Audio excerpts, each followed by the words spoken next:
The cameras are ready. The microphones are ready. Let's get ready for Why Fight! Right. Why fight? Do you know what? I'm still in my head trying to get around why I fought. Like, genuinely, like, you know, we've got some amazing guests lined up. We spoke to some amazing people as well, but now it's our turn to talk about our journey and what has put us in this position to talk about why fight. And I've told you before, maybe we'll get, by the end of this episode, maybe I'll have a little bit more of an understanding, because I've never really thought about it too much. But what was it that kept me going when there were so many times, so many reasons that I could have quite easily, and this is just talking about boxing specifically, what kept me going all the time, you know? And for you, I don't know if you have any understanding or a better understanding than I do, but I'm not sure that I do. I'm not sure. I know that I've analysed it a lot over the years, but I think a lot of this concept, this idea, has spawned from me wanting to understand deeper. And I feel like meeting the people that we've got lined up for this podcast is going to allow me to maybe understand a bit more about myself through learning about them. That's why I'm sort of so intrigued as well. And when I say why fight, when we say why fight, that is compiled of loads of different reasons, you know, like we pointed out before, and we've mentioned it before, like discipline, legacy, winning, failure, all of these different things, commitment, you know. What was it, that drive? What makes somebody get from here to there? Because it's so easy to flatline. Let's get it right. It is so easy just to plod along, and there's been times that I have done that, but it's an incredible couple of words, why fight, for me. And for me, I think the good thing about the difference between yours and my story, there's a great contrast in the direction that we ended up going in, and yours is a bit more tangible. Like, people can see that Darren got from A to B to C to D and then ended up a world champion, whereas I was kind of on the same path as you, in exactly the same direction, had the same dream, and yet at some point took a sort of left turn instead of a right turn. Yeah. Do you know what I mean? And what were the inspirers for that to happen? So let's jump straight in then. For you, I'll ask you the question then. Where did it all start for you? Like, I guess, look, we're both sat here as former boxers, so I'll ask you that question as a former boxer asking a former boxer. Where did that start for you, that desire to get into boxing? Well, it wasn't a conscious thing for me, because I started at 7. I started at the age of 7. So I wasn't sort of equipped enough to make my decision that, boxing is what I want to do. I think my dad was smart enough to see something in me that needed to be expressed or wasn't being expressed, and I was kind of going inward as a young kid, and was quiet and shy, and I think that he felt that boxing would have been great for me if I could take part. And I think he took me to the boxing club hoping that it would kind of bring me out of my shell a little bit, but not realising that it would absolutely sort of consume me and captivate me, and that would be it for me for the next couple of decades. So I think if he'd have known that was going to happen, maybe he wouldn't have been so intrigued by how it would develop in me, because I know that he didn't really want me to, you know, fight in the end, but he just wanted it to kind of be a positive for me. So that's where it began. My dad took me to the boxing club to see if I would like it. My brothers were also boxing at the time, so I've got 3 brothers, and my two older brothers were boxing. And then obviously it started to become a little bit more serious because now there's 3 brothers that all want to box. And my dad was like, look, if you guys want to do this, then we go to the best place. And we would travel to Repton Boxing Club. So where was you before that? I wasn't anywhere. So you wasn't anywhere, but no, where was that? They were at a small club near to where we live called Enfield Boxing Club. Right. And my dad, I suppose, didn't realise that they were going to start taking it so seriously. And once there was like real interest from all of us, and obviously I'm looking at my older brothers, probably getting attention for doing what they're doing, and me going, I want to do it too. And we all ended up, well, I was the first to Repton because Daniel and Lewis were already at Enfield. Had your brothers had fights By the time you started at 7? 7, 8, 9. Daniel had probably just started because he would have been about 11. He'd have been about 11 or 12 then when I first started. And because of the sort of way we were brought up, that kind of integrity and loyalty, it was hard for Daniel and Lewis to leave the club that they'd started at. Yeah. So I remember driving to the coach's house and Daniel having to have that conversation as a kid to say, I'm leaving, I'm going. And the coach was obviously like, look, you're doing the right thing. You're going to Repton. If you want to do it properly, you go somewhere like that. But it was a big thing for my brother to have to make that jump, even then. And I think it was a good life lesson, you know, like my parents made my brother have that conversation with his coach. But I started at Repton, and it's known, like, for the listeners, it's known as the best club in the country. And, you know, there's so many champions that come from that club, more than any other. So the proof's kind of in the pudding. So I started there and very quickly became kind of captivated and just wouldn't want to miss a session. And it was almost used as a kind of, if you don't behave, then you won't go boxing. And it made me kind of go, no, I want to go. And quickly became like a thing that I had to do every week. Not knowing then that the reasons that it was allowing me to express myself. Like there was obviously something in me that was kind of locked up. And all of a sudden, a quiet, timid kid is in the ring fighting other kids. Oh, by the way, I can't believe that you was ever quiet and timid. I find that hard to believe. And I suppose it says a lot that my dad had to have a word with my coach then and say, look, he's just walking through punches in order to land his own. Like, how do I stop that? How do I make him think about boxing and not fighting? And my coach, Mick, at the time, he was like, just leave it with me. Give him a couple more weeks. Don't take him yet. And I think the realisation that if I didn't change my ways, I was going to have to stop boxing, it made me start moving my feet. Literally, that was what made me start moving my feet, was if I don't start moving my feet and not getting hit, I'm not going to be allowed to come here anymore.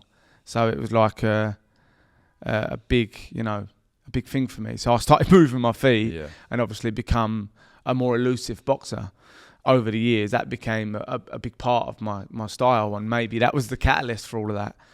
But it became a very sort of big part of my life, and it was my sole form of expression, really. Even though I do other forms of expression now, it was like the one channel that I would push my energy through. And there was I think there was a lot of anger and a lot of pent up kind of aggression and stuff as a kid, and that was where I found the kind of avenue. It's poetry in motion, boxing, isn't it? You know, when it's done properly. When it's done properly, yeah. And and that's my point. At the beginning, I was using it solely as a form of expression. So I was just going in there to fight. And then I started to learn, if I use my brain, then I give you all I want to do, and you can't give me anything. Like, I can express myself on you, but you can't do it to me. And that became the art of boxing for me. It was to hit and not get hit. I mean, that's the art of boxing. Do you think if say if your brothers they started slightly just before you, then do you think you would have found your path into boxing if it hadn't have been for your brothers anyway? Do you think that you would, your path was to be a boxer? It's a good question. I think that the deep reason behind why boxing became my thing was I've never had a very close relationship with my mum, and I think that the attention and I suppose elevation it gave my brothers when they were winning fights and stuff, I wanted a piece of the action. I wanted a piece of what my mum was, I suppose, giving them. That's how I think it felt. I've done a lot of analysis on myself and therapy and all sorts, but I've understood that really it was to try and win my mother's love. Yeah, that was the kind of root of why I was so captivated. It's like, okay, they're getting attention and love, and I want a piece of the action, and that as a sibling, I've got to be the best at this, not just do it. I've got to be the best at it, and I think that kind of deep inadequacy made me drive so hard and strive towards being the best, even amongst my brothers. It wasn't a conscious thing. Yeah. But my oldest brother won 3 national titles. The next one down won a national title. My younger brother didn't do as much. I don't know. We'd have to ask him why, but he didn't do as much. As in, he went and did football and karate and did other things. But they were great boxers, so I had a lot to try and overcome or surpass in my competitive nature. And I guess you did in a lot of ways. What you've done as an amateur, you're very modest, so you wouldn't really say, but you won numerous national titles, represented England. I mean, how many times? Yeah, I boxed for England for 10 years. Like my first fight for England was, I think I was 12 and. Youth 13. Commonwealth Games gold. Did you box in the Junior Olympics? No, I got Junior World Championships. I got a silver medal. You got a silver, didn't you? Yeah. Yeah, your brother was at the Junior Olympics while I was at the Junior Worlds. That was right. And I was somewhere as well on a tournament. Yeah. Just quickly, I want to go back. You said, you mentioned Repton, a club that we both belong to. I don't know the correct word to describe Repton, but I don't think there's a word great enough. School, university, institution. I don't know what you would call it. But just quickly, family is family. Do you think you said that you was hooked on boxing? Do you think that played a big? Like you didn't want to miss a session. Do you think Repton played a part? Do you think it would have been the same if you were somewhere else? I think I was lucky. I had an amazing coach called Mickey Small, and he acted like someone that loved me. I've understood that it's not just enough to be loved by your parents. You need further unconditional love than that to be raised correctly. And I think that Mick cared about me and he wanted the best for me. And look, it's a boxing club, so the terminology was a bit more abrupt and kind of fierce than you would get in maybe an art school. Like, come on, you scumbags. I don't think there was anywhere else on the face of this earth that some of the verbal stuff that you would hear down in Repton, I don't think that you could compare it to anywhere else. It was tough love. That was for sure. Yeah. Do you know what I mean? But it didn't seem strange at the time, did it? But it bred resilience. It did. And winners. Winners for sure. You didn't want to let them down, did you? There's sort of jumping about a bit, but there's something that Tony Burns once said. And Tony Burns was the head coach of the club. He was the master of it all, really. And he said once, I'm only interested in people that want to learn from things and get on in life and give them some encouragement. That, for me, is exactly what Repton was. They were only interested in you if you're willing to learn, willing to overcome things, and then they would encourage you. If you weren't able to overcome and learn and put yourself on the line, then you just weren't Repton. And something about that for me, I was like, yes, I am that. I will stare fear in the eye and want to overcome it. There was a fire in me that I had to prove myself. You know, So you just didn't want to. For anyone who's been down Repton will know, and if you haven't, it's just swamped in photographs, and there's a wall. What would you call it? The Wall of Fame. Yeah. Wall of Fame. So anyone who's represented England goes up on the wall, and it's a real honour because there's some great names on there. And you just the feeling I had when I walked through those doors for the first time was, I don't, like, similar to what you're saying, I don't want to let the club down, and I want to be a part of this great history. I want my picture on the wall along with my dad, and my brother followed suit. I want to be a part of this history. And, you know, it kind of coincided with boxing. They were, but the same. I was in awe of that club. Yeah. This club, Repton. I mean, this is a whole different conversation, really. But just skipping back a bit, because as you say, it's sort of unraveling a bit. But I'm putting a lot of it down to a kind of, you know, a desire or need to sort of earn my mum's love. But there was also an understanding deep within me that my dad appreciated and respected boxing. So if someone can put themselves on the line and fight in front of thousands of people and keep their composure and show the art of the sport, like Sugar Ray Leonard. My dad would talk about Sugar Ray Leonard, Tommy Hearns. My dad wasn't a boxer, but he appreciated the sport deeply. And I wanted him to deeply appreciate me, you know, to think, wow, my son's as good as what they were. So I think there was it comes down to wanting to impress your parents. yeah, well, I mean, that's why I started. Yeah. I don't know if I there's wanted to ask you, where did it all start for you? I don't know if there must be insecurities somewhere, and something must have triggered them as a young kid for us to, or maybe it's just embedded in us as humans, wanting to impress our parents, our loved ones, for whatever reason. We don't know why. Is there something that's triggered that emotion, or is it just there? They are the king and the queen, aren't they? Yeah. Your mum and dad, they are the be all and end all to you. You are trying to impress them. Yeah. Right. Do you think you impressed your mum? Do you think you got her? Yeah, I do. I think that she was. What meant more to you, the titles or that? All the national titles you won, or that? Could you answer that? Well, the root of it all is impressing my mum and dad. So that meant more. They were more impressed with that. So it's a higher level of. I mean, the medal itself. Like now I see what the medals are. It's not really. It wasn't what it was all about for me. But yeah, I guess going back to me then, I started because of my dad, and it was a very similar thing.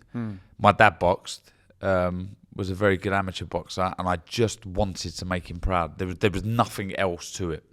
Nothing else to it. I wanted to be, his favourite. I see the buzz that boxing gave my dad watching it.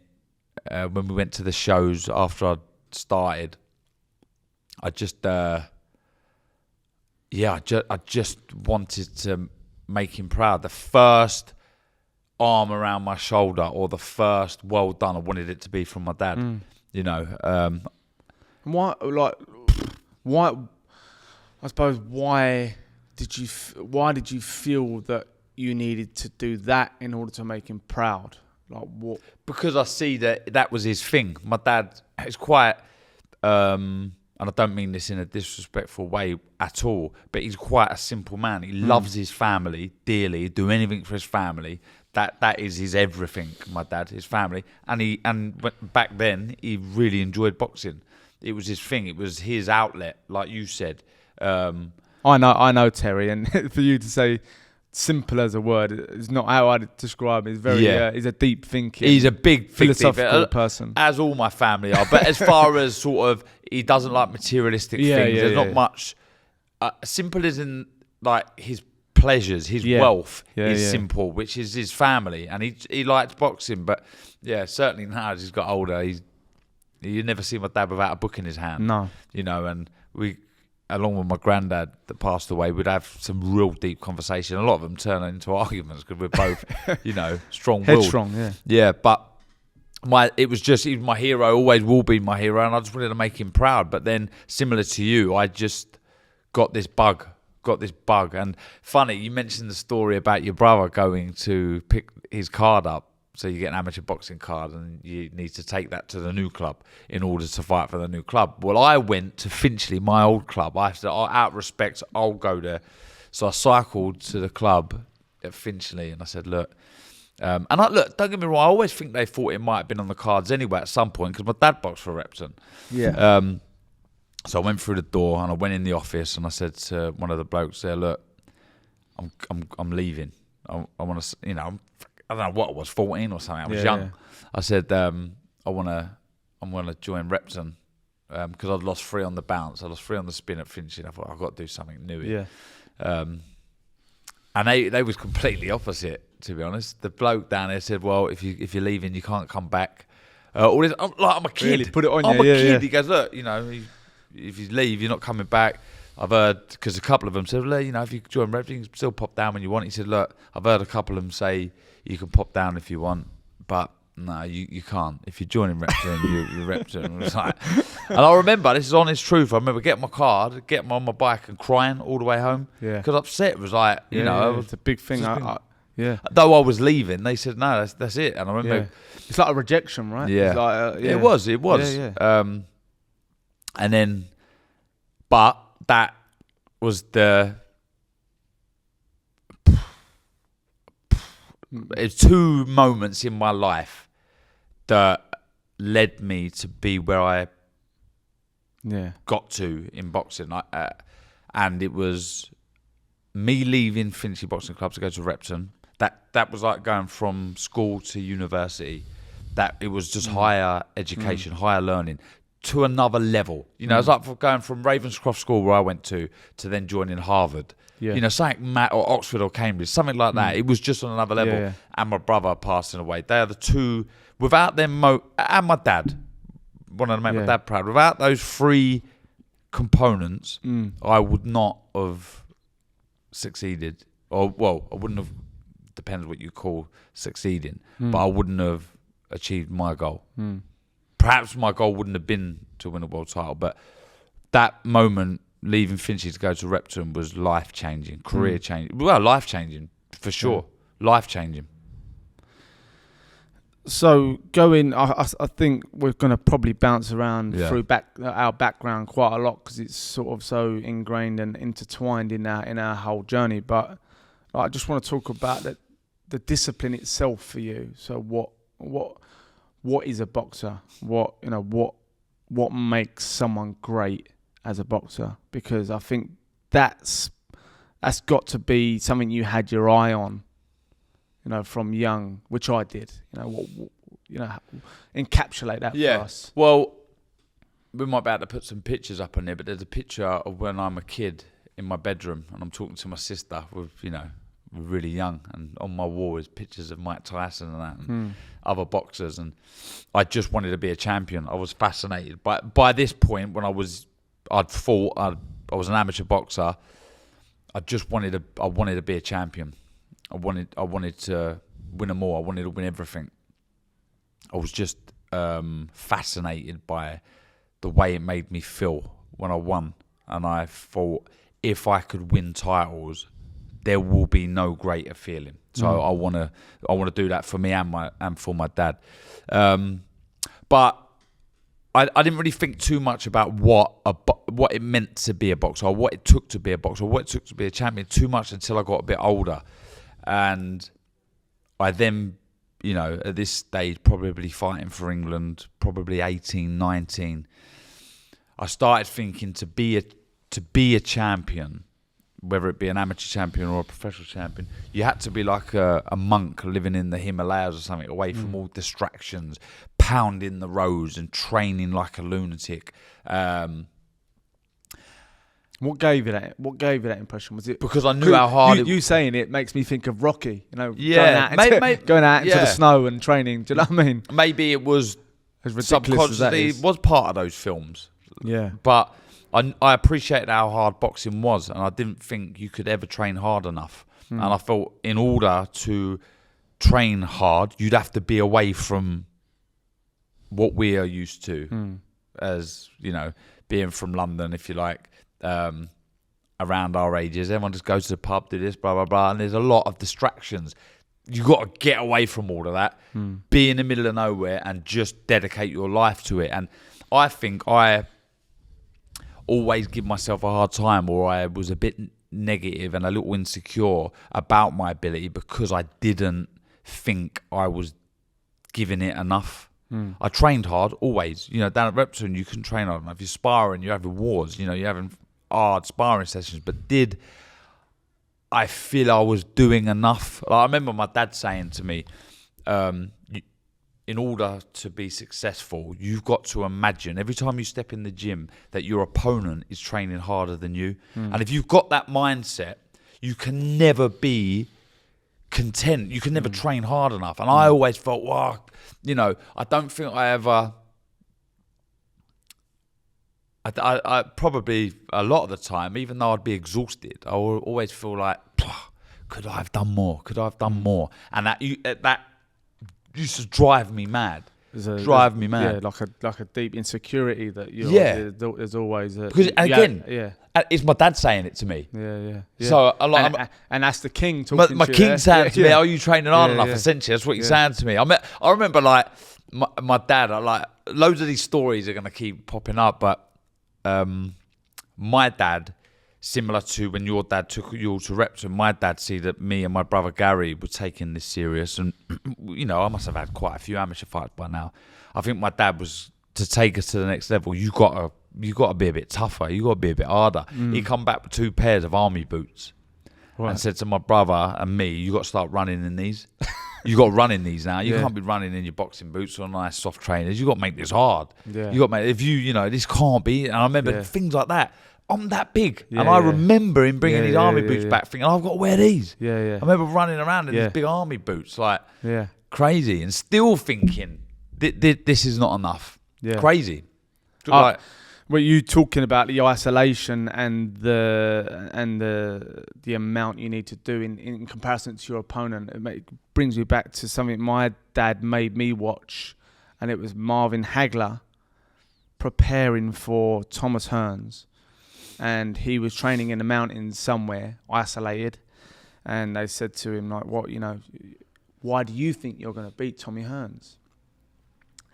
And I'm misquoting, but he said something like, watch this. And he was sitting there, and a clock come on in the corner of the screen, and he just started sweating.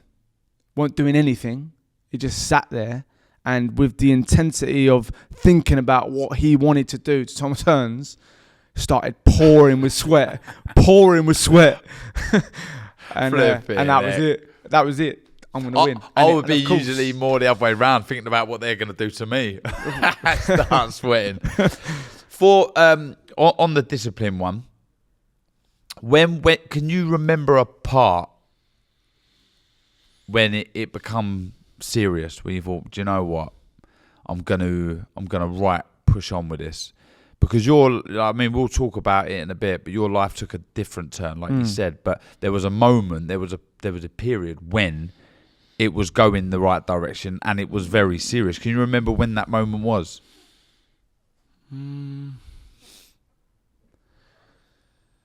I would say the moment I believed that I was capable was probably winning my first national title. Probably. And there was probably moments before that. It was a slow burner for me. And I don't think I ever really truly believed that I could reach the top. But there was moments where, you know, you're chipping away at it, right? And winning the first schoolboy title. So in my first ever national championships, I lost in the final, and I lost to a fella called Bradley Saunders, and we're still mates now. And it was on a count back. It was tight. Nothing really happened. We were kids. Do you know what I mean? It was very, very close.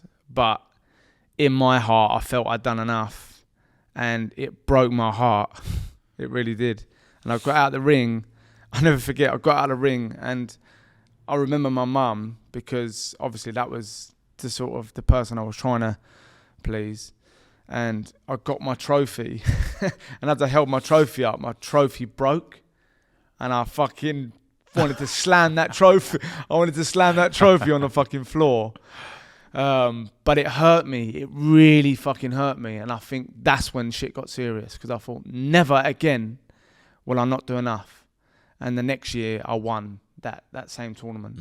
And I remember before getting in the ring, people were saying to me, I was fighting a fella called Michael Crawley, I think his name was. And I swear he was about 6 foot then, and I was 12, 13. And there was other kids going, "Is that who you're fighting? Look how tall he is." And I remember there was not an element of doubt coming to my mind. There's no way this guy's going to beat me. That's when things got serious. I thought, nah. And I beat him quite convincingly. And I knew it taught me a lot. It's like, never listen to anyone else's doubt. Never leave no stone unturned. Believe in yourself, and anything's achievable, because I like that was like I can fucking do this. Yeah. I think mine would probably be the same. My first national title at 17, because there's a moment. There's like, for me, there's like a moment where the light bulb goes off and everything's sort of aligning. Your ability, your mental capacity, your confidence, your experience, everything is there. Everything required to become perform good. under that pressure. Yeah. And then it's a big box ticked, isn't it? When I've won a title. I'm the best in the country at my age and weight. I must be half decent. And then you think, well, that coupled with everything that I've got in abundance now. Because you have these fears, don't you? You see these fighters in the gym that are brilliant in sparring, and a coach goes, he's a gym fighter. Yeah. Because he's a gym fighter means he's great in the gym, but comes under the lights and he can't perform. And you have them fears that, am I going to be like Am I going to be one? Because everyone says you're great in the gym, but you're... And then getting to the final and losing the year before. Exactly. You think, Broke my heart. And then to achieve it the next year, it was like a big thing for me. And then I'd actually been selected to box for England before that. I got selected to box for England against Russia, and I think I was maybe 13. And I remember getting called. You'll remember this well. This scenario. I know what you're gonna say. Already, it's giving me goosebumps. So Burnsy would call you into the office and say, you've been selected for your country. And I was like, brilliant. And he went, but you're not boxing. And I went, why not? He went, you don't know who that is coming over from Russia. He might have hairy legs and hairy armpits. He went, you've got plenty of time. Don't worry about it. I said, no, but it's an England vest. He went, listen, kid, if you trust me, you'll listen to me. And I did, and then I boxed for England many times, and I suppose it taught me that he cared. I had a very almost identical story to that. So again, there's not enough time on this podcast for me and Ryan to articulate and to put into words what a great man Tony Burns was, and what a man he was to Repton, to his family and everyone around him who he helped. In not the most unique or conventional way, right? Certainly unique, but yeah, one of the a pivotal person in my life, a very important person in our lives, as he was many. But he called me into the office, and you knew he had news for you. When he was pulling you in the office, you was only getting pulled in there for one reason. You've been selected for something. You're somebody. You're basically. somebody, yeah. To get called into the office by Tony Burns, the man who's looked after so many former champions, you're doing something right. And he pulled me in there. He said, Barker, you've been picked to represent England in Russia, Russia. I went, all right. He went, do you want to go? I went, what do you reckon? He went, I wouldn't go as far as you. Yeah, similar, you don't know who's going to be there, blah, blah, blah. Goes, it's miles away. He goes, shall I tell him? You got your thumb. You got your thumb or something? I said, yeah. And that was early on in my career because I went to 2 tournaments and I'd won 2 golds. So I was like my first 7 fights for England was 7 fights, 7 wins. So I was getting picked for all these tournaments, and it was probably a bit, pull the reins on a little bit because I was only 19 or 20, after the Commonwealth Games. And I think it was shortly after that. I remember saying, nah, I'll swerve that one. Yeah, no intentions of going out there. So just quickly on the art of being a boxer as well. Like I remember, like you say, your dad kind of inspired in you what it took, and I remember my dad talking about different fighters and how smart Sugar Ray Leonard was, and how brave Muhammad Ali was, and actually like. My dad's a deep thinker, so he'd watch someone like Mike Tyson and understand the masterful technique, not the brutality. He'd say, look, he's not just an animal. People say he's just an animal, and they talk about how thick his neck is, but his opponent's got the same thickness as neck. But people are talking about Mike Tyson like he's some monster, but really. Look at how he uses his feet, how fast his feet are. Like I said, my dad wasn't a boxer, but he admired traits in these people that I wanted to have because my dad admired them. You know, so I wanted to be smart. I didn't want to get hit.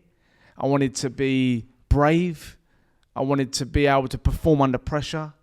You know, all of those things that he would talk me through, and not just in boxing, but you know, we'd watch films like The Hustler and Angels with Dirty Faces, old black and white movies, where he'd kind of talk about the moral dilemmas that people are going through, and like I was probably too young to really be thinking about it, but I obviously had a capacity because I remember it, you know. Who was your favourite fighter growing up? I don't think I can answer that. I think I just loved Sugar Ray Leonard because my dad loved him. Right. But it's so difficult to answer. But Sugar Ray Leonard was one of the people I watched, and his flamboyance and his ring smart. You know, the way he beat Darren in the second fight was just, you know, he tried to beat him at his own game, and then he learned from it. And then he beat him at the Sugar Ray Leonard game, and he overcame him in a way that, you know, humiliate a bully. If you humiliate a bully, they can't take it. And all of those little lessons that I learned along the way, you know. Yeah, I think the reason I ask is mine was Mike Tyson, and I think he was what I believed a warrior, a champion looked like. Like he scared the life out of me, and I wanted to put that fear into my opponents, and I was nothing like that. Why do you think? Why do you think you wanted to scare people? Because he would win fights before even the first bell, and if you can get one up over your opponent before the boxing even started, look, you got to look at the nature of boxing. It's the hardest sport in the world. It's already so difficult. So if you can get one up over your opponent before that, but it's funny because I was not like that at all, and I actually used the opposite. I used to give, I think, my opponents a false sense of security. I'd look a bit timid. I wouldn't even look them in the eye. I wouldn't do things like that. You know, I did the opposite. I was an intimidator. And I wish I had that Tyson about me though. And why though? Don't know. You become a world champion. Yeah, you know what I mean? but even now he fascinates me. I can listen to that man talk forever. I still watch highlights of his fights. You know. And do you like I do? But do you relate to what he says and how he is? Because obviously he's a very extreme character, but there's a lot of what he says that I'm like, He gets it. This guy gets it. That one where he's explaining from the changing room to the ring. Have you seen it where he's talking over the videos of how he's feeling in the dressing room? He's nervous. He's petrified. You know, he's really, really And then he scared. gets in there and he says, and I'm looking at him, I'm looking at him. And then, boom, he looks away and I know I've got him. Yeah, I know I've got him. I mean, for that was me, I took that on board. If I got in a ring, I used to get in a ring, and sometimes it didn't matter because the opponent wasn't engaging in that way. But sometimes someone got in the ring and they're trying to eyeball you, and I thought, okay, it's fucking on, yeah. And I'd lock eyes, and I would not let them see me look away. Like I'd come in, I'd touch gloves, I'd go back to my corner, the bell would go. I've locked eyes for 5 minutes. Sometimes even in the parade before the fight. Sometimes in the hall before. Like there's moments where I just lock eyes and go, okay, we're in this game. And so many times I genuinely believe that I won the fight in those moments. I really do. Well, look, I went that way, you went that way. Why did you take that turn the wrong way? I think that it's multifaceted. Why? So for the listeners to understand, like in boxing, you've got amateur boxing, which is kind of the grassroots. It's where you gain your pedigree. It's where you gain your knowledge. Amateur boxing is where you become a boxer, and me and Darren both went on the same path and kind of boxed for the GB team together, blah, blah, blah. And I think that then you turn professional. If you're going to go all the way, you then turn professional and you start doing it for money.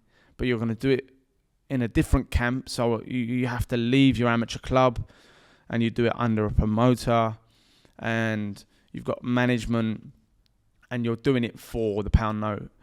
And basically, Darren took that path, and I didn't. So when we say I turn left and he turned right, that's what we mean. And there are. I'm still unpicking. I've been writing. I write stuff in my notes on my phone all the time, and I've written on this so much about why I didn't turn pro, and I've tried to be as brutally honest as I can with myself. And there would have definitely been a lack of self-belief. There definitely would have been a fear of failure.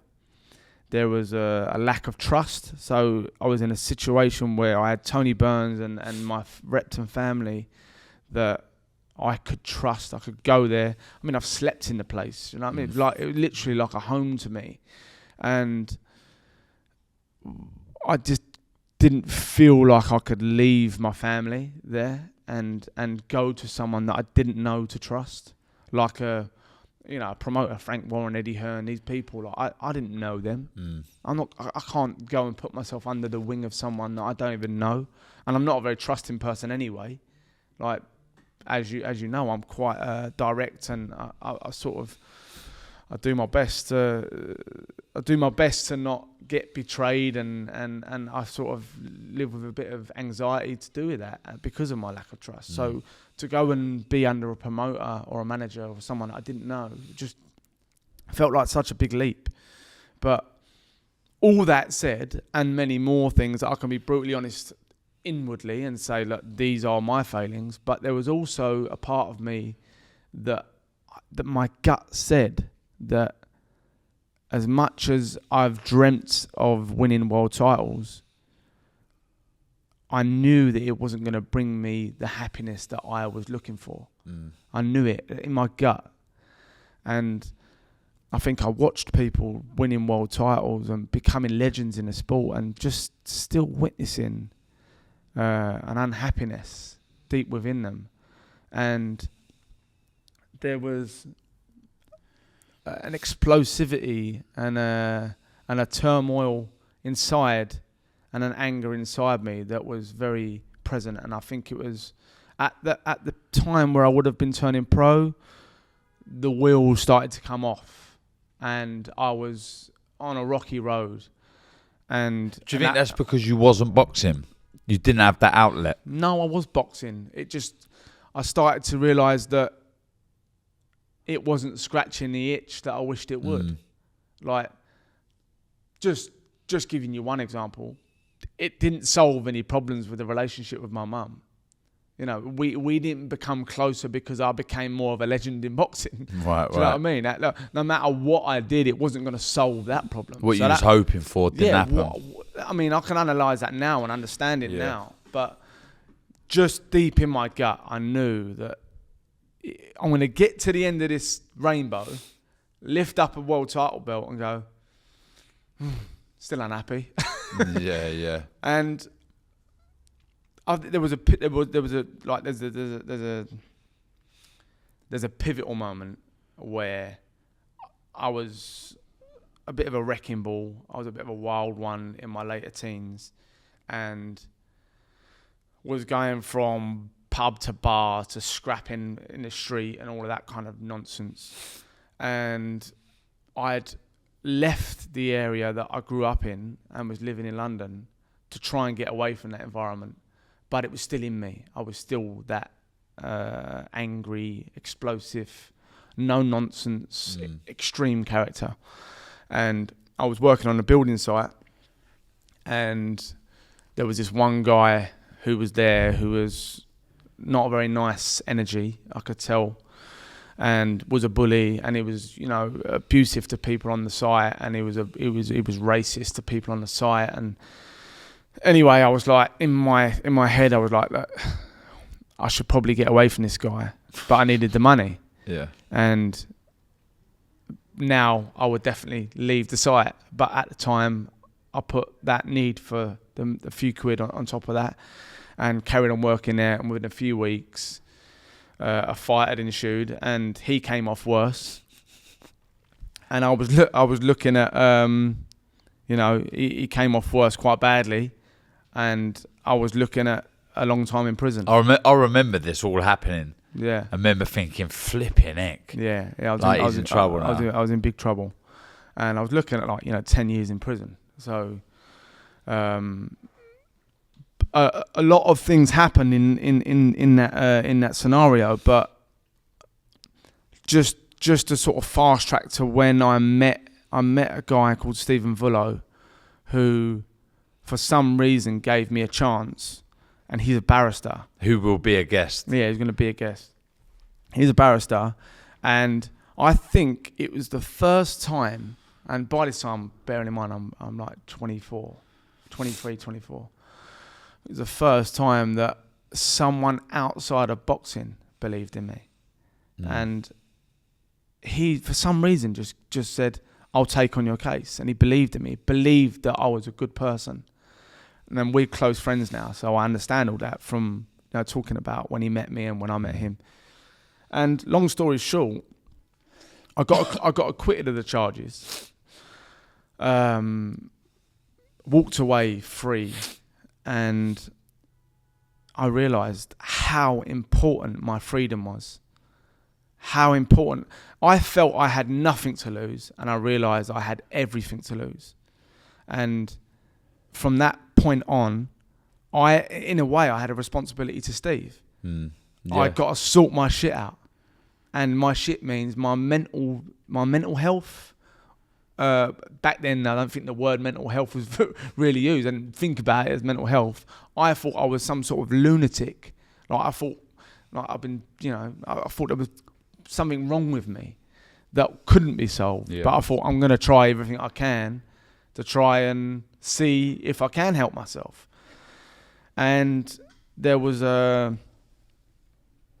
weirdly a friend of mine's dad was a hypnotherapist, and quite a well-renowned one, and he was willing to see me for free. So I went and see this guy as a hypnotherapist. Never done anything like that in my life. Actually, tell a lie, I went to the doctor first. I went to the doctor and I said, look, I don't know what to say really, but I think I need help. And he's like, why? I said, well, I've got a bad temper and I'm very explosive. He's like, well, we've all got a bad temper. And I said, I don't think you understand, mate. Like, if someone tries something with me and I lose my temper, I might kill him. You know, that's how angry it is. Like, that's how explosive it is. And I was scared of myself, I think. I was scared of losing that freedom. And anyway, the doctor did fuck all. Tried to prescribe me some antidepressants. I was very negative about that because I'd seen my mum on antidepressants and stuff, and I didn't want to go down that road. And anyway, I went to this hypnotherapist, and I did 2 sessions with him. First session was my first kind of experience with psychotherapy. So he started to talk to me about, my background, where you're from, blah, blah, blah. And I started to understand, maybe there was, reason for my anger. And he put me under. I didn't believe that it was possible, but I just remember going, feeling like the weight of a car in the chair. And I couldn't, I was awake, but my eyes were shut, and my eyelids felt too heavy to open. And he was talking to me. It's fucking bizarre. Anyway, he took me through, and then the second time I went, I don't feel like I did go under. And after the session, he said, Ryan, I don't think this is the thing for you. Like the hypnotherapist, and I'm thinking, oh, fucking hell, now I'm doomed. He went, but have you heard of something called ayahuasca? And I said, do you know what? I have heard of it, and I had. And he wrote down the word, because it's maybe he thought I couldn't spell, but he wrote down the word. And he said, look, do your research, and if you want to do it, then I know the people you can do it with. And Glenn Harold, his name is, by the way, the hypnotherapist, just to give him credit. Anyway, so it took me a year, and the moment I looked into ayahuasca, which was immediately after the session, I knew that I've got to try this. And it took me a year to make the phone call to Glenn. And yeah, then I went and did ayahuasca. Ayahuasca is a plant medicine that originates in the Amazon. And I've never taken any drugs in my life. I was dead against anything mind-altering like that. I never smoked a cigarette. And yet there I was taking the most potent psychedelic, hallucinogenic thing on the planet. And it changed my life. It changed my life overnight and made me realise the importance of living. And really, since then, I've just been back and forth doing ayahuasca pretty much once a year, maybe once every 2 years, for the last 12, 13 years. And it's taught me so much. And I really don't regret not turning professional one single bit. I realised that the reason I needed to win and to become a world champion was very unhealthy. The reasons behind it. It wasn't authentic. It wasn't truly me. And I would have been doing it for all the wrong reasons. And I'm so glad that something deep inside me said, I don't think that's the road to happiness. Incredible. By the way, you've changed my life in the sense because you made me aware. I'd never heard of ayahuasca. I'm the opposite to Ryan. I've never done it. I've bottled it twice. I've had my flights booked twice. I fucking organised it twice. Yeah. But I bottled it. He's got some bottle in the ring, but it's definitely something I can do. The funny thing is, so for those, I'm not really equipped to talk about this. I've watched probably every video there is to watch on ayahuasca. I know exactly what the purpose of it is and what it can lead to and what it can do and what you can achieve, but I've yet to do it. But I don't really know. I'm searching for something. There's a reason why I want to go, but I don't know what it is.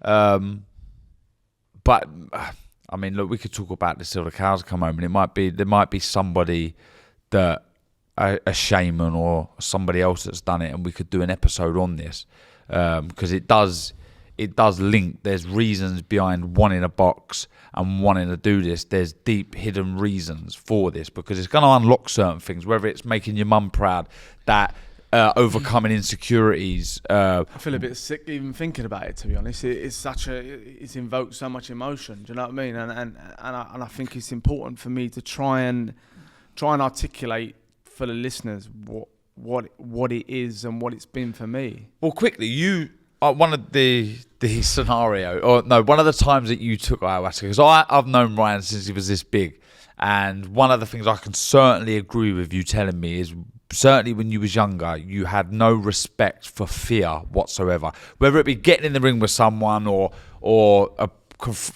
someone confronting you in the street and you having to deal with that, as fast or as I driving possibly as fast. could, or whatever I've the fuck always it was, noticed yeah. you're not afraid of anything, and I remember you telling me a story about when you took ayahuasca, and you tell the story. Yeah. Well, I mean, this is just one of the many lessons, but and this isn't going to sell it very well for the listeners because it was a really, really, really tough night. It's the toughest night of my life, but ayahuasca took me to the only way I can describe it is hell. I thought that I had died and I was now in hell.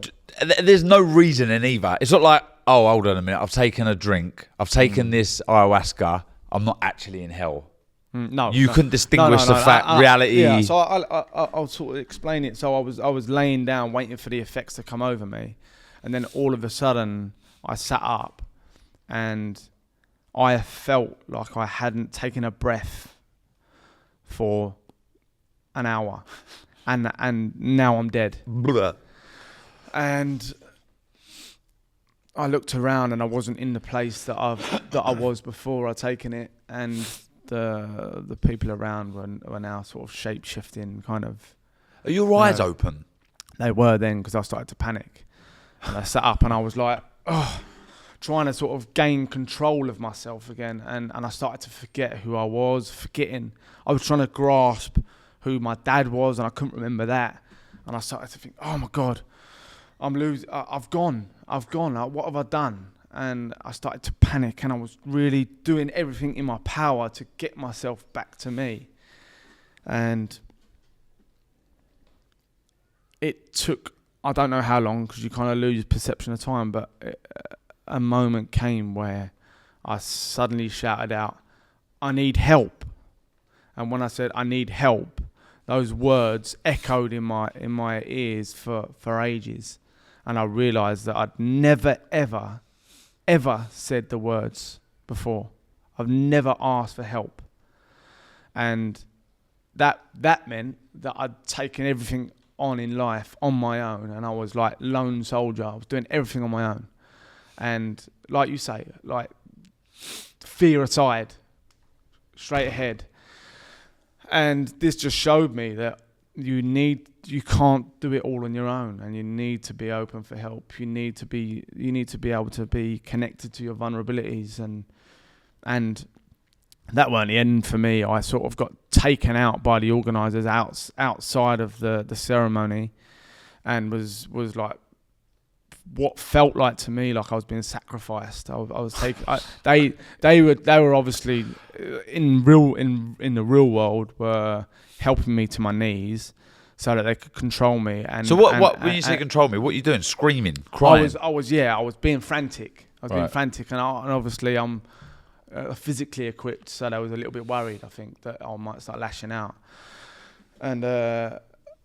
They gave me lemon juice, and that sort of starts to bring you out, but it didn't bring me out for ages. And there was a big, tall Ukrainian guy, Maitreya, who was really soft and gentle with me. And I mean, he's 6'6", and he's a former soldier of war. Right. You know, he's well handy, but he was very soft, very gentle. And believe it or not, he sort of held me like a baby outside there, like in his arms like this. And I was just like cuddled up inside this bloke. And he was just saying, don't worry, we're all good. You know, everything's good. We're the same, me and you. And it just was he on ayahuasca at the time? Yeah, but he was an organiser, so he's really experienced in it. And it just helped me out of that process. But the lesson for the night was, you have to ask for help. You have to be open to help. And I'd never been open to help before that. And I'm talking like, I was probably about 27 by then. Do you know what I mean? 27 years of trying to do it on my own. And I mean, that's just one of the many lessons, and that to be honest, is quite a shallow one. Like, most of the lessons are much deeper than that. And that first night I ever took it, like, it just showed me the irrelevance of all my worries, the irrelevance of me, the insignificance of me on this earth, in this universe. Because it makes you park up your ego, doesn't it? Ayahuasca.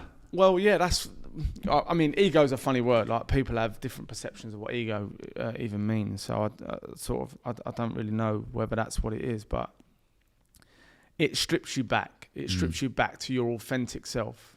And I think from birth, we put layer upon layer on top of ourselves, and ourselves is our authentic selves. And it's sometimes very difficult to then peel those layers back. There's a great quote by Customata. I can't remember it. It will come to me. Anyway, it is in essence saying our job as a coach is to help peel off those layers and allow them to be themselves. Because he was an amazing coach, right? Yeah. So I know it's going to bug me now, but anyway, that's the essence of what he's saying, and I feel like ayahuasca has been my teacher. It's almost been like a mother to me. It's loved me and it's taught me. I know I sound mental, but no, I don't really care. I'm so intrigued, and I will do it at some point. I will do it. I'm ready now. Would you have done it? And look, it's hard to say this in hindsight or whatever, but if you would have known about ayahuasca when you was boxing, do you think ayahuasca would have aided boxing or been a bit of a hindrance? No, it would have took me away from it. It did take me away from it. Right, it did, yeah. Yeah, from the moment I took ayahuasca, I didn't need to win anymore.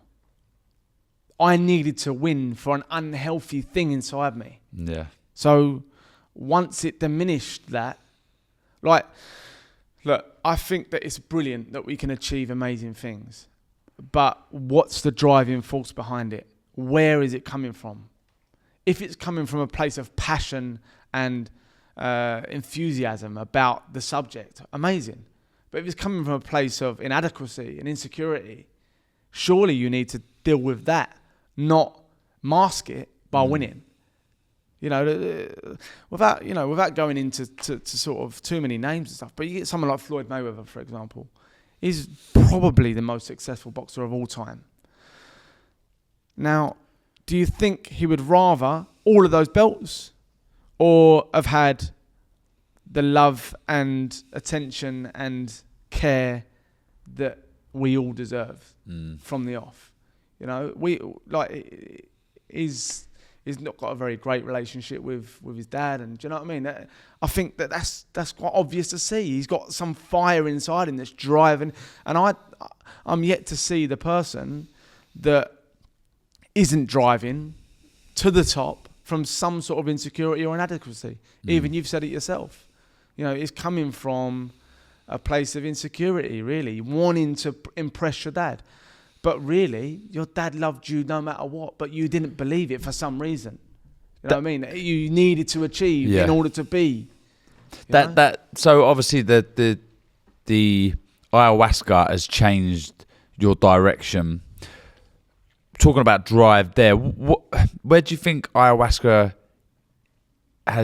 where is it driving you towards? And I'm probably fast forwarding a little bit here, but the drive is obviously leading you to what is success to you? What is now, obviously, boxing to one side, that's been parked up. You're at peace with what you've done, which, by the way, was a very successful amateur career. But ayahuasca has changed your path. Is driving you towards what? Not just ayahuasca. I had the realization that I had everything to lose, nothing to lose. With the court case. With that there was a catalyst there, and then ayahuasca was the vehicle that I've chose to use, and along with psychotherapy, and I've done therapy for years, and I've done group therapy, and I really my complicated mind needed many layers of help. And ayahuasca allowed me to seek that help properly. And I'm not there in any way, shape or form. I struggle day to day with what I would now probably highlight as depression, anxiety, that kind of stuff.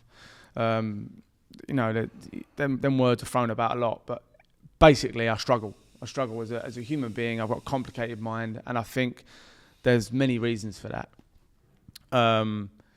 My direction is, I'm a father. I have a 4-year-old son, and I am on a mission to find peace in me. Otherwise, I cannot be the dad that he deserves. So if he grows up without those insecurities and unhealthy drives that I had as an insecure being, then I've done something good. And he knows that I'm proud of him no matter what he does. Do you think you're close to inner peace? No, No. I don't know. I don't know why. I think that I've got a lot of the knowledge that I need. I just struggle to put all the tools in place that I need to put in place in order to be at peace. Will you ever find it? I don't know. That's $1 million question, isn't it? Probably on my deathbed. But I've had glimmers of it, you know, and ayahuasca shown me it's possible. So that's why I believe in it. Like, Does that mean doomed?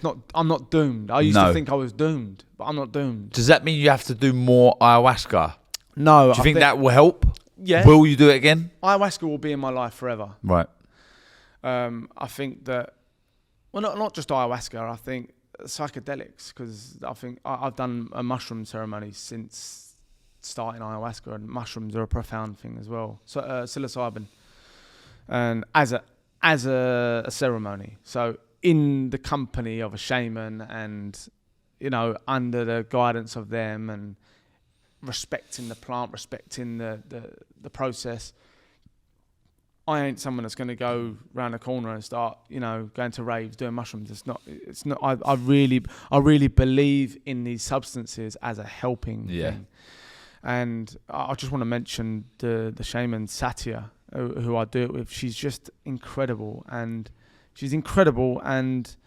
you know, I love her. She's amazing. She's helped me so much, and it's really important for anyone listening to seek out the right people to do it with. Yeah. Like anything, like boxing coaches. There's charlatans everywhere that profess to be masters, gurus, and she would never profess to be any of that. She's just there to help, and yeah, she's amazing. So Satya. I want to go. Sorry, I've been chatting. You've been asking me. I want to go back. I could pick your brain to listen to you. I know we can talk more about the experiences, but you took your path, right? And I'd imagine that you saying that you left Finchley and that was a hard transition to make. But in you making a transition from amateur to professional, talk me through that process, and then the years to come. It was quite, But I was thinking when you was talking, like, you've never actually left Repton, have you? Even to this day, you're still on the committee. I'm the vice chairman. Like, you're still there. So I understand that. But for me, it became a little bit easier because I was really in the thick of it. I missed the Olympic spot at the Athens Games, and I wasn't willing to wait another 4 year. Obviously, it's a 4 year cycle. I was getting funded by Sport England. I was getting £1,281 each month. I was almost a pro boxer then. But there's nothing like representing your country, and I wasn't willing to do it, though, for another 4 years to try and get my spot in the Olympics. So I had an easy transition into the pros in the sense that my coach and manager, Tony Sims, had been down the Repton. He had a management company, a boxing management company, with Tony Burns' son, Tony. And they sponsored me a Mini. It was a new Mini, and they said, "Look, I remember that. Do you remember the blue Mini?" And they said, "Look, when the time's right for you to turn pro, speak to us first. No pressure whatsoever." Missed the Olympics. Spoke to Tony. The rest was history. I was with Tony for 11 years, my whole pro career. But there was an instant. Don't get me wrong. There was a real sense of excitement starting a new journey. I was the first Barker. No one in my family had turned pro. But there was also a sadness as well, letting go of Repton, a family that had meant an awful lot to me. You go from, though amateur and professional boxing's the same thing essentially, it's an individual sport.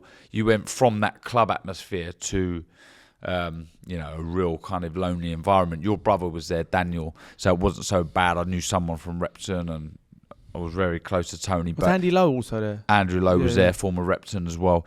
And then, the journey began, a whole new journey.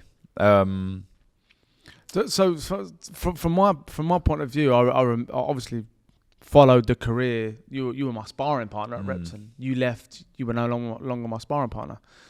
And then just watching you win, and then go on to win the domestic titles, and you went all through the process like any boxer would wish to do.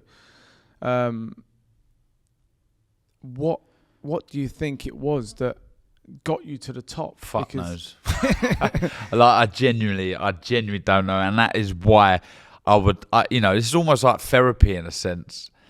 The reason I'm pausing there, I did a podcast on the boxing fans would know IFL, and one of their little links was this would be like a therapy session. I think by talking about it, I'm trying to find answers. It's cathartic. Because I don't know. I wouldn't necessarily say I like rabbiting about myself all the time. Do you know what I mean? And my story. I disagree. But I don't know why I done it. I'm very proud of what I was able to achieve, but I don't know what kept me going, and I'm hoping this process will help me understand what it was. I'm afraid for you and the listeners, I haven't got an answer for you. Okay, well, let me take you to a profound point in the career that made me cry. When you won a world title, when you won the world title, you burst into tears and was unconsolable. Yeah. And what were those tears? What were you crying about? Your very close friend and my younger brother, Gary, who boxed at Repton with us, who was very successful, but travelled the world with you, died in a car accident. And that changed everything for me. Because I don't know why I was doing it anymore. He was my teammate. Though I turned professional, he's still at Repton. He was still someone I could go home to and talk about boxing. He was currently doing it. It was an outlet. So I just went a bit crackers for nearly a year. You stopped boxing? Stopped boxing. This could go on for a long time. No, go. What happened? I went loopy. I went to Vegas, spent best part of 10 grand, all the money I had in the world there with my other brother and a friend of mine, Daniel. Didn't really know where I was going, what I was doing, had no respect for myself or anyone around me. I'd lost, one of my best friends, my brother, who I shared everything with. So I just, what was the point? What was the point? I didn't know what the point in. Not that I wanted to die, but what was the point in all of this? Why do all of these things when eventually you're just going to die anyway? What's the point? So, got back from Vegas, and a couple of months after, I spent all my money. I had no money, had no job. Tried to do a bit of work with my dad my dad's a painter and decorator. Me and him were just having arguments all the time. Wasn't happy with what I was doing. Went back to the gym and started crying. I was on the pads or on the bag or something with Tony Sims and started crying. And they said, look, you can't do this anymore at the minute. Can you go and see this bloke to have a chat to and, blah, blah, blah. And I went, yeah, I'll go. I had no intentions of going. A therapist, yeah. Seems like a strong word for him. But I've never been to anyone else. A mentor. A mentor, sort of, yeah, if you like. So I agreed to go and see this bloke. But I had no intentions of going. But then Tony's friend walked in the gym, who had been seeing him for a long time, changed his life completely, was mixed up in all sorts of trouble and changed his life. This man's incredible. Bryn, who helps lots of people now. He's a great man. He said, come on, we're going there now. So drove me from Essex, where the Tony's gym was, to the Oval, like near Stockwell, in South London, and took me to the door, sat me in the chair. I'm like, what is going on here? I had no intentions of going. None. And Bryn went, see you later on, I'll be waiting outside for you. So he's gone. And Bruce, the guy's name is, flipping, what a man. Just looked at me. I'm in this chair, and he just went, that's all he did. He went, calm down. I'm just sat there like that. Like the horse whisperer. I'm just sat there. Like, he was looking at me going, I just bawled my eyes out, crying like I've never cried in my life. Literally in my life, I could not stop crying. Blubbering, like absolutely tears, crying. He went, it's all right. And that was a breakthrough moment, I think. And I ended up seeing Bruce for a long, long time, having these sessions with him, and it was about, the way he described it was like, I've got a wound, I need to get in there, clean it before it can get better. And cleaning is hurtful, it's painful. And I went through a process. It was dealing with the grief, and through those sessions, I ended up finding a void. There was a void missing. That obviously was my brother, but I started to think, look, if I can't do it with my brother, boxing, I'll do it for him. And that led me on to winning all of my titles. It was there was this mad desire to go on and win the world title and dedicate it to my brother. I don't think, he would have been bothered if I had or hadn't have done that, but I made it my sort of life's work, if you like. So when you talk about that moment in the ring where I'm crying, to fast forward, I won the British, Commonwealth, European, and then I had this last one to do for my brother, and I won the world title. And this is gospel. When I dropped to my knees and I'm crying after the decision, they are, to start with, unhappy tears. I was very, very sad at that moment. Sad. I'm not crying because of happiness. I'm crying because of sadness, because it was almost like letting go of my brother. Like, I've done your work now. I've done your work. And I cried and I was upset. And don't get me wrong, that quickly turned round. I was exhausted from that moment, from feeling like I let go of my brother. And look, I think the last 10 years have been a battle for me. One, because of that. I feel like I've done my life's work for me and my brother. And it's like, now what? What do I do now? What's my thing now? I've described it before as, like you hear about the queen bee. If she dies, all the other bees, they're fucking useless. They don't know what to do. And I'm still a little bit like that now. Don't know what it is, and why am I fighting still now? The boxing thing, I don't really know why I did it up until the point of my brother dying. Then I understood why I'd done it.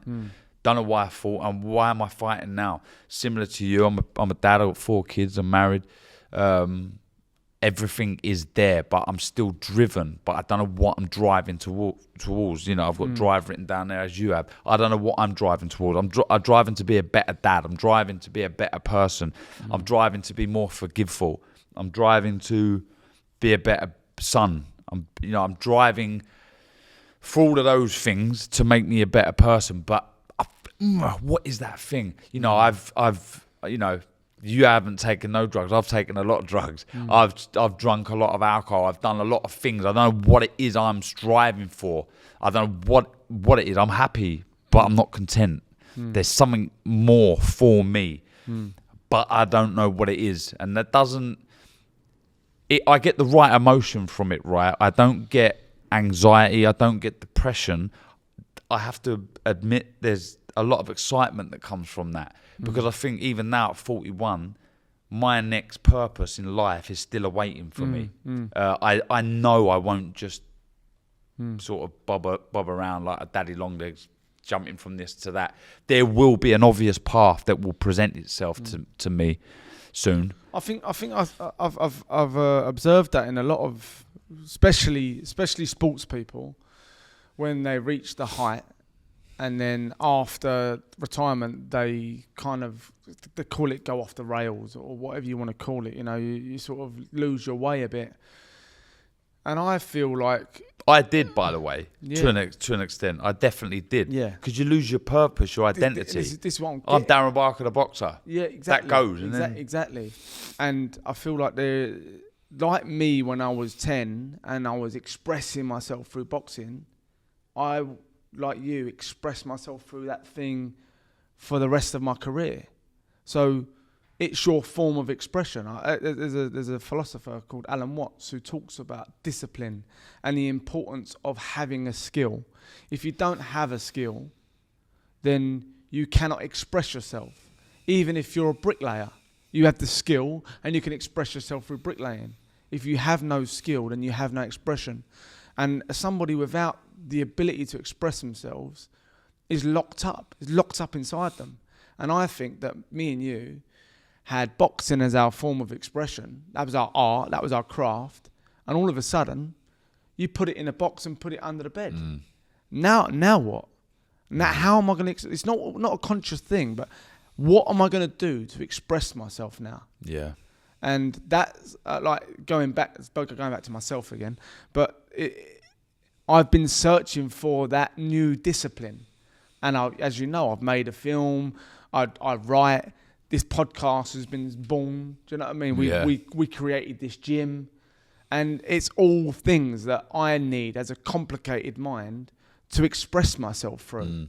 Otherwise, I'm all locked up inside this body. All of them emotions, all of them thoughts are just locked up. Yeah. And everything was going through boxing. It's like a caged bird. Exactly. And I believe that, you know, that when you're a sports person or a high achiever, the cage is open and the bird's out, he's flying, he's expressing himself. And what you do when you pack that thing up is basically fly back into the cage and shut the door. Yeah. It's like, now I need a new door to open. Now I need a new expression. Yeah, it's a good analogy. And I can't work out if I'm in the cage or out of the cage, if I'm honest. Yeah, well, like, don't a bit get like me wrong. me, yeah. My life is brilliant. I can look back at my past life, the boxing, and say, fucking hell, that's incredible. I'm over the moon. I'm now in a job that I love. I absolutely love my job. Commentating and being a pundit and talking about the sport that's been so great to me is, I count my blessings. I pinch myself every time I'm sat ringside. But as far as the cage analogy is concerned, I feel there's a path for me, and I don't know what that path is. I don't know. I feel, I don't know. Would it be charity work? I don't know. There's something that I need to do, and I don't know what it is. Or just go on. Going back to like the sort of the root thing. Like you said, you originally done boxing to make your dad proud. You couldn't have done any more. You won a world title. Do you think what you do now makes your dad proud? Yeah, without a shadow of a doubt. Yeah. Without a shadow of a doubt. And do you think that scratches that itch a little bit? Or maybe it does. Maybe it does. I like, you know, I thought that on the train up here. It was nice when my dad doesn't always watch boxing like he used to anymore, but he's watching it now and he's listening to me, and he'll text me like he did Saturday. There was a show Saturday. What do you call it? Pundit, basically. Pundit, yeah. So he listened to me commentating live. And he's texting me saying, brilliant commentary, Dow. And I buzz off for that. But any other compliment that I could get, that is the one. Of course, yeah. You know, that's the one. You know, I'm still, and anything Yeah. I do. But, you know, likewise, if I'd done anything that would disappoint him, it'd be the one that I wouldn't want to. But I think these are good things. I'd like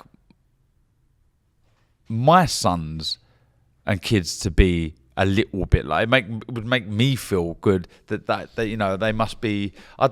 Because he has got no control over me, my dad. But it'd be nice, wouldn't it, for your kids to want your sort of your admiration or like... They do. Yeah. There's no doubt in my mind. Yeah, your kids, all they will want to Yeah. do is make you proud. And the same with my son. My son now looks at me and like sort of says, "What do you think, Dad?" Do you know what I mean? And all he wants to know is that I think it was good. And I want him to know that all I want is him to be happy. But how do you ingrain that? This is the issue with me though. I'm going to have for the rest of my life, and what I've had up to these 41 years that I've lived. I'm never content. Never content. I struggle with. There's not been many times that I thought, I've cracked. This is it. I want to relax now. This is it. Yeah, feet up time. Yeah. And it's a blessing and a curse. It keeps you driving. It keeps you, striving for greatness, I guess. And whatever greatness is, there's different levels of that.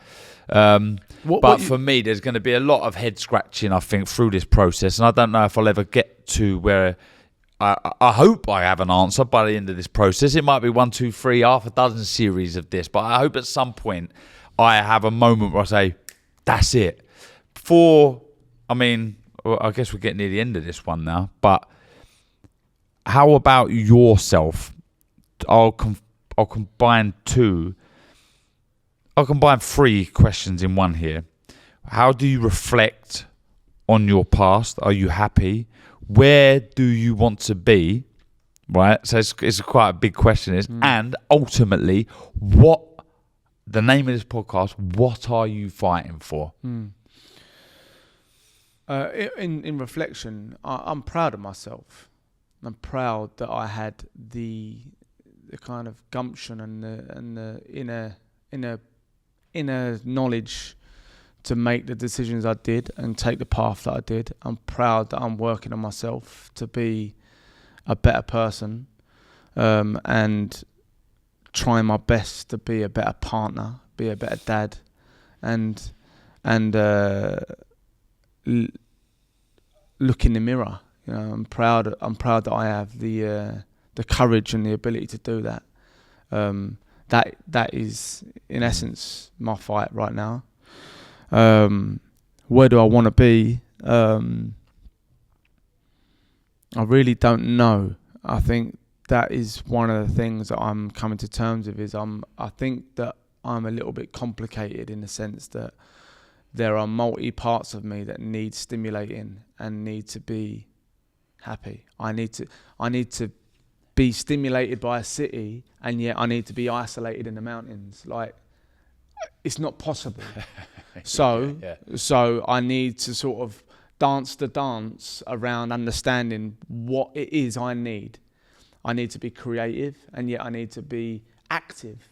I need to be isolated, and yet I need to be stimulated. So I'm kind of a contrasting character in that way, and I can't find the one thing that's like, oh, okay, now I live on an island. I'm fine. I don't see anybody. Yeah. But that, it's not that. That's just running away. Yeah. And it's like just understanding like what it is I need, and what's difficult, I think, is educating yourself. I'd love to be able to play a musical instrument, but I haven't started. Right. Let me jump in on this one, right? I want to learn Spanish. I want to learn to play the guitar. I'd love to do my PPL license, private pilot license. And just quickly on this, I think it may be, it's not nothing to do with laziness. I'm not far from lazy. I get stuck into anything. It's the opposite. It's perfectionism. It's that. I think I understand what it takes to go from zero to hero, if you like, from A to B, and the process is it's hard, it's long, it's tiring, and if I'm going to do it, I'm going to do it properly. And I don't know if you're the same, I think I've put off doing these things because I'm scared of the journey. Fucking right. Like when I listen to a piece of music and I think, oh, I love the sound of that cello. I want to play the cello how it's being played, not like this. You know what I mean? I want to do what I can do in boxing. I want to be able to express myself through that thing.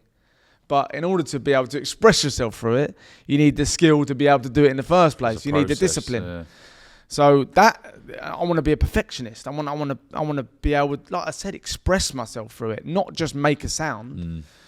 But yeah, and your last question, I think, was why fight? What am I fighting for?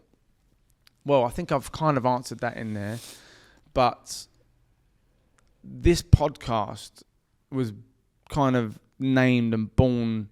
But me and you have been talking about doing something like this for a while. But the actual concept itself was born again in an ayahuasca experience, and it was the most profound experience I think I've had. I was in Peru, and I won't go into too much detail. I'll be here all night, but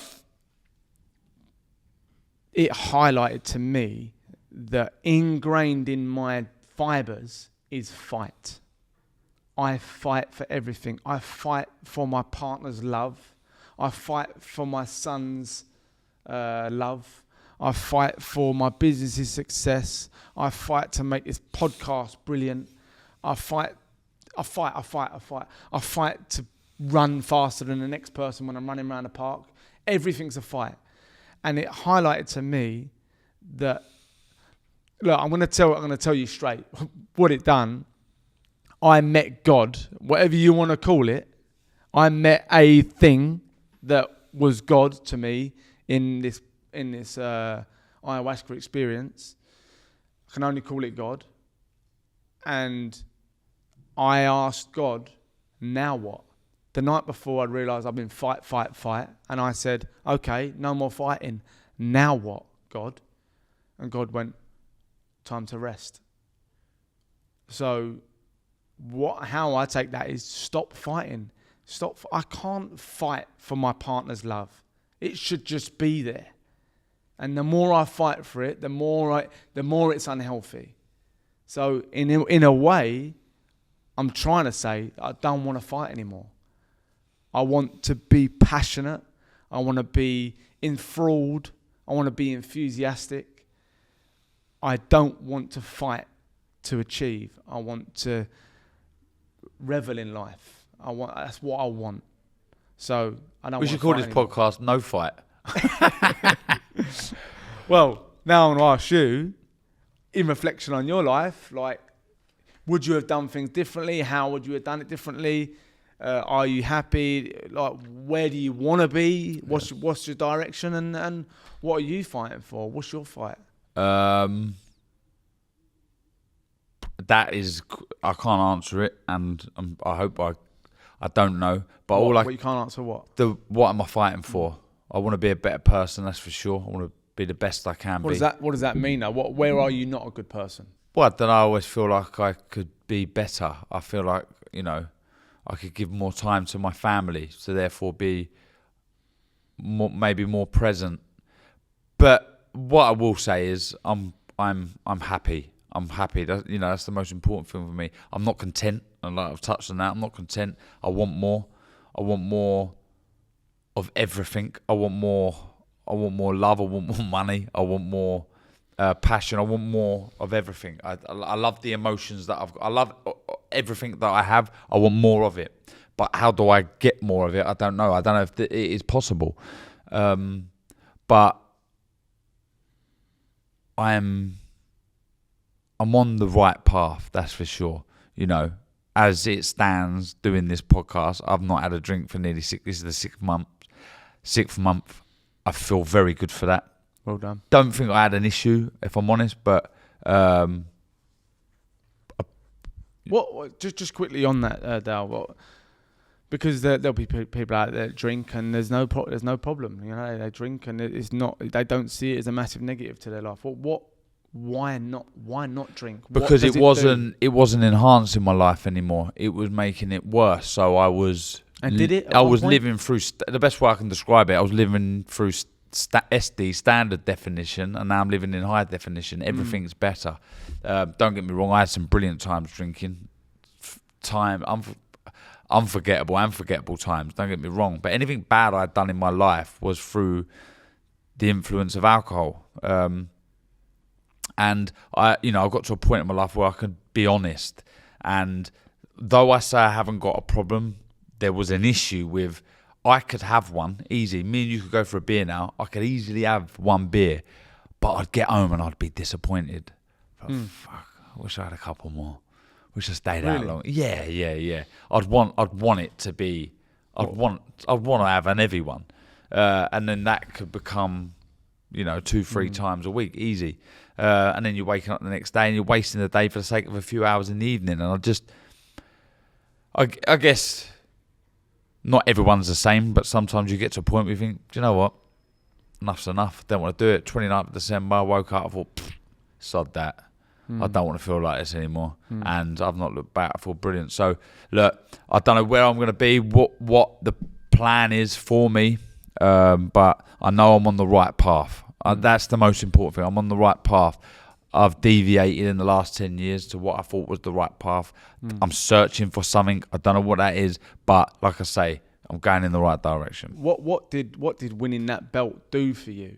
Did it scratch an itch? Like what did it do for you? Nah, for probably you the opposite. It didn't scratch an itch. It just ticked a box. It was a goal. It was my life's work achieved. It's led me to be on this path which I am now, commentating, etc. So that's brilliant. But there's more to come from me. I don't know what it is. I have no idea.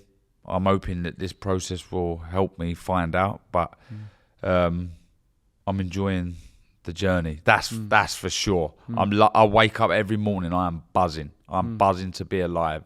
If anything, I fear death. I fear dying. And I spoke, just quickly, I'll end on this. I spoke to when I was last with my therapist, I see him after a long time, after not seeing him, just to have a catch up. And it, got quite deep quite quickly. And I said, I'm scared. Did you cry straight away again? No, I didn't get upset, but I said, I'm scared of dying.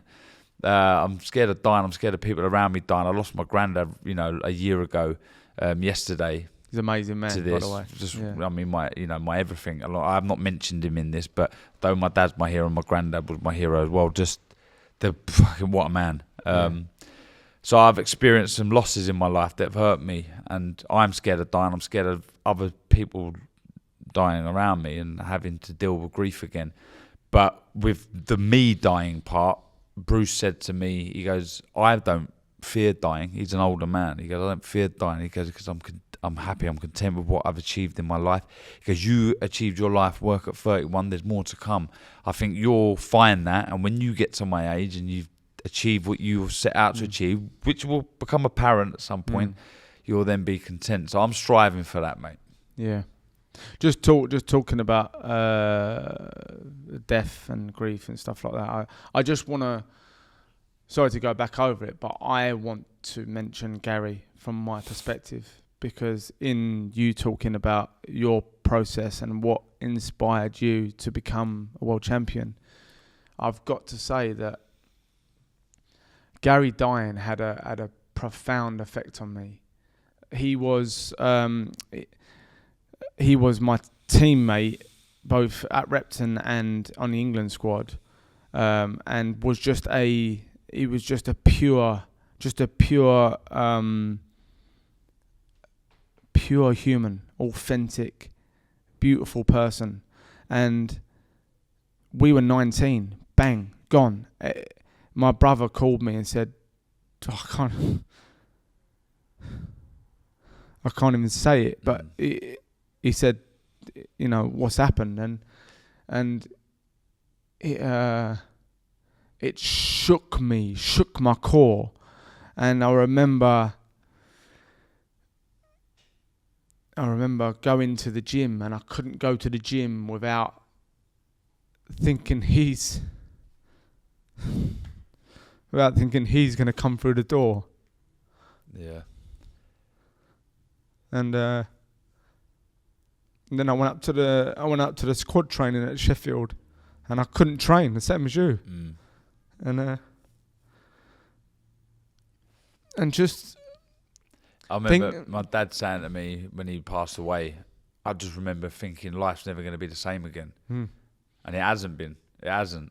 But I remember being at the funeral. There was me, you, Ricky Beasley, Gary Coverley, standing outside the football club. I don't know if you remember this, but I felt like Gary was present, and there was mist fog on the pitch, and it was just a what's the word, surreal moment. And I just remember thinking, it should have been one of us. It should have been me. And we all said like it should have been one of us, not him. And I think it marked me so much in that way. And going back to why I think my gut said happiness isn't in boxing for me. I remember looking at the Wall of Fame that you mentioned earlier, and me and Gary sit side by side on that wall. We're next to each other, and you're up above us. And I looked on that wall, and I think maybe like Gary helped you to win it, maybe Gary helped me to stop it. And I looked up and I thought, I wonder how many people on that wall would say they were happy or they loved professional boxing. And I was looking and I thought, maybe one or two. And I mean, there's world champions, Olympic gold medalists, you know, and I thought, why would I do something that so many walk away from saying they wish they stayed amateur or the amateur days were the best? Yeah. And me and Gary sit up on that wall next to each other, and I sort of felt like it was part of. Sorry to get emotional, but he was a catalyst. What happened to Gary was a catalyst for an amazing journey for you and an amazing journey for me. And if I hadn't have started the process of trying to find some sort of peace in my mind, God knows where I'd have been, boxing or not. I'd give anything back to have him. Do you know what I mean? But I hope that he is proud of me wherever he is. Do you know what I mean? But show goes on, doesn't it? Show goes on. I struggle a little bit on the second half of this podcast to sort of elaborate on where I want to go, what I want to do. But I'm hoping on this journey that becomes apparent. Yeah. I mean, I can listen to you, and I'm sure stories will come out as the more episodes we do of us. We'll be chipping in, we'll be saying things, and it will jog memory. But Ryan, I appreciate it, mate, for being honest, for being open, and they are a bit like therapy sessions, aren't they? You know what I mean? When you going over old ground, you sort of understand why you do certain things or why you've acted in certain ways. But I appreciate it, Ryan. We hope you've enjoyed listening to this one, a different one. And I think the whole point of this is to have a form of this, whether it goes as deep or not, a form of understanding the processes that some of these high achievers go through to get where they are, and maybe it'll be relatable to whoever's listening, and they can hear, you know, that maybe they're not being authentic, or maybe they are, and maybe they are on the right path, or maybe they're not on the right path, and it inspire a change, a catalyst of change for the better. That's what I think we're hoping for.